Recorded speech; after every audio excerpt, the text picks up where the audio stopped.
அனைவருக்கும் வணக்கம். November 27th Friday the Hindu Chennai edition முக்கியமான நியூஸ் செலெக்ஷன் பார்த்துடலாம்.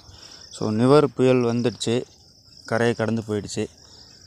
ஸோ இதை பொறுத்த வரைக்கும் நம்ம என்ன கவனிக்கணும் அப்படின்னா, இந்த நிவர் புயலுக்கு பேர் வச்சது யார், அதோட மீனிங் என்ன, அதுக்கப்புறம் இந்த இந்தியன் ஓஷனில் ஆரிஜின் ஆகிற இந்த சைக்ளோனுக்கு பேர் வைக்கக்கூடிய ஆர்கனைசேஷன் வந்து என்ன அப்படின்றத பார்த்துக்கணும். அதுக்கப்புறம் இந்த நிவர் புயலோட கோர்ஸ் வந்து எந்த பக்கம் இருந்துச்சு, எங்கே வந்து லேண்ட்ஃபால் ஆச்சு அப்படின்றத நோட் பண்ணி வச்சுக்கணும். ஸோ ஜியாகிரபிக்கலாக இம்பார்ட்டன்ட். அதுக்கப்புறம் இது வந்து எந்தெந்த சிட்டிஸில் வந்து சேதத்தை வந்து அதிகமாக விளைவிச்சுது அப்படின்றத கவனிச்சுக்கணும். அடுத்து first wave of vaccination to cover up 30 crore இண்டியன்ஸ்ன்றதை தெரிஞ்சு வச்சுக்கலாம். COVID-19க்கான வேக்சின் அதுக்கான ப்ராஜெக்டோட பேர் வந்து இதுக்கு மேலே கொஞ்சம் கொஞ்சமாக அனௌன்ஸ் பண்ண ஆரம்பிச்சிருவாங்க. அதுக்கப்புறம் தெரிஞ்சு வச்சுக்கலாம். அடுத்து PM pictures for one nation one election அப்படின்ற மாதிரி இருக்குது. ஸோ ஏற்கனவே ஒன் நேஷன் ஒன் ரேஷன் பண்ணாங்க. ஸோ இப்போ வந்து ஒன் நேஷன் ஒன் எலெக்ஷன் அப்படின்ற மாதிரி இது வந்து எப்படின்னா, இந்தியாவோட எல்லா பகுதிகளுக்கும் ஒரே மாதிரியான ஒரே நேரத்தில் வந்து எலெக்ஷன் பண்ணி முடிக்கிறத பற்றின ஒரு விஷயந்தான். ஸோ அதில் நிறைய டெக்னாலஜிலாம் வந்து இன்ட்ரடியூஸ் பண்ணுவாங்க. இதில் இருக்கக்கூடிய ப்ளஸ் என்ன மைனஸ் என்ன, தட் இஸ் அட்வான்டேஜ் டிஸ்அட்வான்டேஜ் வந்து என்னென்னவா இருக்குது அப்படின்றத நோட் பண்ணிக்கணும். அதாவது இந்த ஒரே எலெக்ஷன் வந்து இந்தியா ஃபுல்லாக கண்டக்ட் பண்ணுறதில்ல. ஏன்னா இது வந்து மெயின்ஸ் ஓரியன்டாக ரொம்ப டிபேட்டபிளான டாபிக், ஈவன் இன்டர்வியூலையும் டிபேட்டபிளான ஒரு டாபிக் தான். அடுத்து எடிட்டோரியல், அதில் ஸ்டோம் வார்னிங்ஸ்னு சொல்லியிருக்கு. இப்போ வந்து இந்த புயல்கள்லாம் வந்து நம்மக்கிட்ட இருக்கக்கூடிய இன்ஃப்ராஸ்ட்ரக்சரில் இருக்கிற ஃப்ளாஸ்லாம் வந்து காட்டுது. அதனால் இதுக்கு மேலே நம்ம அர்பன் செட்டில்மெண்ட்டை வந்து அமைக்கும் பொழுது இந்த மாதிரி ஸ்டோம், நேச்சுரல் டிசாஸ்டர் இதெல்லாம் வந்து எதிர்கொள்கிற மாதிரியான அமைக்கணும் அப்படின்ற ஒரு பாடத்தை கற்றுக் கொடுத்துருக்கு அப்படின்ற மாதிரி இந்த எடிட்டோரியல் சொல்கிறாங்க. முழுசாகவே படிச்சுக்கலாம். இது வந்து டிசாஸ்டர் மேனேஜ்மெண்ட், அர்பன் பிளானிங் அப்படின்றது கீழே வந்து வரும்.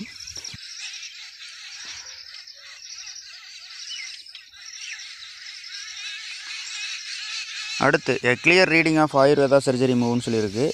இதை பொறுத்த வரைக்கும் பிஜி ஆயுர்வேதா முடிக்கிறாங்க இல்லையா, ஆயுர்வேதா டாக்டர்ஸ் பிஜி முடிக்கிறவங்க, போஸ்ட் கிராஜுவேட் முடிக்கிறவங்க வந்து சர்ஜரி பண்ணலாம் அப்படின்ற மாதிரி ரீசெண்டாக ஒரு இது கொண்டு வந்தாங்க. இதை பொறுத்த வரைக்கும் டாக்டர்ஸோட ரேஷியோ பற்றி சொல்லியிருக்காங்க. இந்தியாவில் ஹெல்த் கேர் இம்ப்ரூவ்மெண்ட் வந்து எப்படி இருக்கணும் அப்படின்றத பற்றி இங்கே வந்து டீட்டெயிலாக சொல்லியிருக்காங்க. ஸோ முழுக்கவே நம்ம தெரிஞ்சு வச்சுக்கலாம். இது வந்து எப்படின்னா, ஹெல்த் கேர் இன்ஃப்ராஸ்ட்ரக்சர் அப்படின்ற அந்த இதுக்கு கீழே வரும். போலீசிங் ஃபெய்த் அப்படின்னு சொல்லியிருக்கிறதுல inter religious marriages and conversion, religious conversion பற்றி பேசியிருக்காங்க. இதை பொறுத்த வரைக்கும் கான்ஸ்டியூஷனில் இந்த ரிலீஜியஸ் கன்வர்ஷன், மேரேஜஸ் பற்றி என்ன மாதிரியான விஷயங்கள்லாம் கொடுத்துருக்காங்க, ப்ரொவிஷன்ஸ்லாம் வந்து இருக்குது. அதுக்கப்புறம் நம்ம லீகலாக வந்து என்னென்ன பண்ணியிருக்கோம் அப்படின்றதையும் நோட் பண்ணி வச்சுக்கணும். இது ஃபுல்லாகவே மெயின்ஸ் ஓரியன்டாக ப்ளஸ் வந்து இன்டர்வியூ ஓரியன்டான ஒரு டாபிக் தான். அடுத்து பேஜ் நம்பர் 7ல் ஆன்லைன் அப்யூஸை வந்து தடுக்கிறதுக்காக என்னென்ன சட்டங்கள் வந்து இருக்குது, அது எப்படி இம்ப்ளிமெண்ட் ஆகிருக்கு இந்தியாவில் அப்படின்றத பற்றின ஒரு கேள்வி பதில் பகுதி கொடுத்துருக்காங்க. இதை முழுசவே நம்ம படிச்சுக்கலாம். இந்தியாவில் சைபர் செக்யூரிட்டி, டிஜிட்டல் செக்யூரிட்டி அப்படின்ற அந்த கேட்டகரி கீழே வந்து வரும். அடுத்து இந்தியா யூஎஸ் ரிலேஷன்ஸில் வந்து எப்படி ட்ரேடை வந்து இம்ப்ரூவ் பண்ணுறது அப்படின்றத பற்றி இந்த ஆர்டிக்கல் பேசுது. ரொம்பவே முக்கியம். அமெரிக்கா பிக் பிரதராக இருக்கான் உலகத்துக்கு. ஸோ சிம்பிளாக சொல்ல போனால் India world largest and oldest டெமோக்ரஸியோட ட்ரேட் டைப் தான் அது.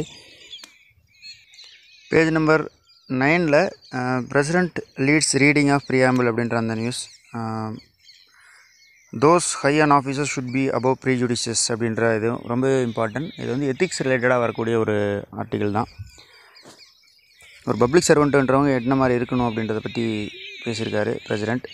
ஃபுல்லாக பார்த்துக்கலாம். அதுக்கப்புறம் Ajit Doval to visit Colombo on November 27th இருக்குது இல்லையா. மால்தீவ், ஸ்ரீலங்கா கூட வந்து பேச்சுவார்த்தை நடத்த போகிறாங்க. பேச்சுவார்த்தை நடத்தி முடிச்சதுக்கப்புறம் சம்மரி நம்ம பார்த்துக்கிட்டா போதும். அடுத்தது பேஜ் நம்பர் 10ல் Modi to visit Serum Institute அந்த நியூஸ். அதுக்கப்புறம் Shringla in Nepal to mend ties அப்படின்ற அதையும் நம்ம பார்த்துக்கணும். ஸோ இண்டோ நேபாள் ரிலேஷன்ஸில் வந்து நம்ம பார்த்துக்கிட்டா போதும். $20 billion பொட்டன்ஷியல் இன் ரினியூவபிள் செக்டர் அப்படின்றது. ஸோ இந்தியாவோட எனர்ஜி செக்யூரிட்டி பற்றின ஒரு விஷயம். ஸோ முழுசாகவே படிச்சுக்கலாம். இந்த ரினியூவபிள் எனர்ஜி, க்ரீன் எனர்ஜி இந்த மாதிரியான விஷயங்கள் எல்லாமே கரெக்டாக நோட் பண்ணிக்கணும். அது எங்கே நியூஸில் வந்தாலும் சரி, அது இந்தியா லெவலில் இருக்கணும். இந்தியா லெவலில் ஒரு எக்ஸ்போஷர், ஒரு எக்ஸிபிஷன், அதுக்கப்புறம் ஒரு மீட்டப், இந்த மாதிரி விஷயங்கள்லாம் வந்து ஹையர் அத்தாரிட்டி மத்தியில் நடக்கும்பொழுது அது எல்லாமே நோட் பண்ணி வச்சுக்கணும். அடுத்து வேர்ல்டு பேஜில் சைனா பற்றின ஒரு நியூஸ். நம்மளோட ட்ரேடிங் காம்படிட்டரா அல்லது காம்ப்ளிமெண்ட்டரா அப்படின்ற மாதிரி ஒரு கொஷின் இருக்குது. ஸோ சைனாவோட நோக்கம் வந்து என்னவாக இருக்குது அப்படின்ற மாதிரி இந்த நியூஸ் அனலைசிஸில் வந்து கொடுத்துருக்காங்க. முழுசாகவே நம்ம படிச்சுக்கணுங்க. இதை பொறுத்த வரைக்கும் சைனாவோட எய்ம் வந்து நெக்ஸ்ட்டு சைனாவோட எய்ம் எந்த மாதிரி இருக்குது, அவங்க வந்து டொமஸ்டிக் ப்ரொடக்ஷன் வந்து எப்படி பண்ணிகிட்ருக்காங்க, அவங்களோட ஒரு ஆல்மோஸ்ட் ஒரு சிங்கிள் பார்ட்டி இருக்கு இல்லையா, இப்போ சிங்கிள் பார்ட்டி சிஸ்டத்துலேருந்து நம்ம கற்றுக்க வேண்டிய என்னென்ன விஷயங்கள் வந்து என்னென்ன இருக்குது அப்படின்றத நோட் பண்ணிட்டா போதும். அடுத்தது பிஸ்னஸ் பேஜில் ரெக்கவரி மொமெண்டம் ஸ்ட்ராங்கர் தென் எக்ஸ்பெக்டட் அப்படின்ற மாதிரி சொல்லியிருக்காங்க. ஸோ கோவிட்-19க்கு அப்புறம் எக்கனாமி வந்து எதிர்பார்த்த விட அதிகம் நல்லாவே ரெக்கவர் ஆகுது அப்படின்ற மாதிரி அந்த நியூஸ், ஆர்பிஐ சம்மந்தமான நியூஸ் படிச்சுக்கலாம். இதோட இன்றைக்கி நியூஸ் செலெக்ஷன் முடியுது. மற்றும் ஒரு நியூஸ் செலெக்ஷனில் சந்திக்கலாம். அனைவருக்கும் நன்றி.